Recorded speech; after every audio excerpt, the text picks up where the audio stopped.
Hey Tim, after giving some thought to what you talked about earlier with your left side, because I noticed you mentioned your left hip when we were doing certain movements, and then you also referred to the left shoulder openers. It made me kind of think of some things that we talk about kind of in the movement field as fascial lines.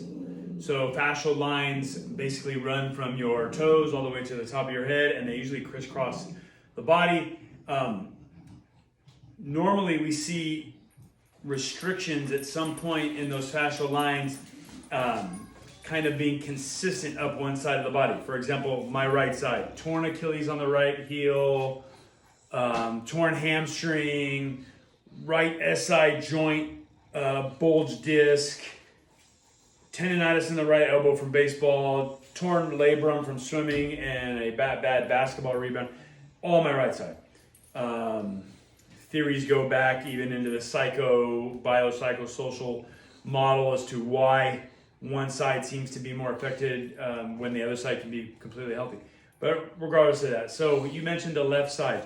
I know you have one of these. It's a lacrosse ball. You probably have hundreds of them. What I would like you to do is just do your left side, and I want to see how that compares, see if you notice a difference, even just after we're done here. So this is going to take about 5 minutes. So you're going to take your lacrosse ball, you're going to drop it on the ground, and I'm going to roll my left foot out on it. So I'm going to roll back and forth. I'm going to roll cross section. Okay?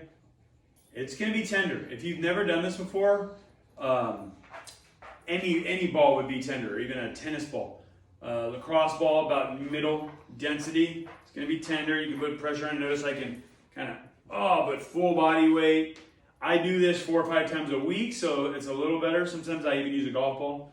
But basically, you want to spend about a minute there on the foot, okay? Fascial lines starting in the foot, going up the body. So start on the foot, right? Kind of relaxes. It also there's a neurological effect, and it sends messages up to the brain saying, okay, this is getting a massage, so to speak. It's okay to relax, right? Okay. Where do you get a peacock feather? Anyways, so from there, I'm going to go to the ground. And once on the ground, I'm going to take that same lacrosse ball, and I'm going to put it under my left hip glute area. It's under the left. I'm going to sit here. I'm going to put my left foot over my right knee and then sit down on that ball and move that thing around. You're going to know when you find the spot. You're going to know. Trust me, you're going to need a nice big deep breath just to feel better. I found mine, and I'm just going to sit here and roll this around. I'm going to bear down into it a few times. Spend about a minute or two here in the glute. Once again, if it's on the left side, I'm putting the left foot over the right knee. Opening up that hip. Rolling it around. You'll know. Move it around till you find it. And then relax and let yourself feel that. Then, I'm going to take that same ball and I'm going to put it inside my armpit on my left side. And I'm going to roll that around there once again. Found it. I'm tight right there. I'm going to kind of let my body weight roll on top of that. Basically giving myself a trigger point massage. Okay? Just getting into those nooks and crannies that get tight. Now I'm going to take this arm here. I'm going to push that down into a sleeper stretch. Opening up that rear shoulder cap. Letting that ball get in there. Moving that around.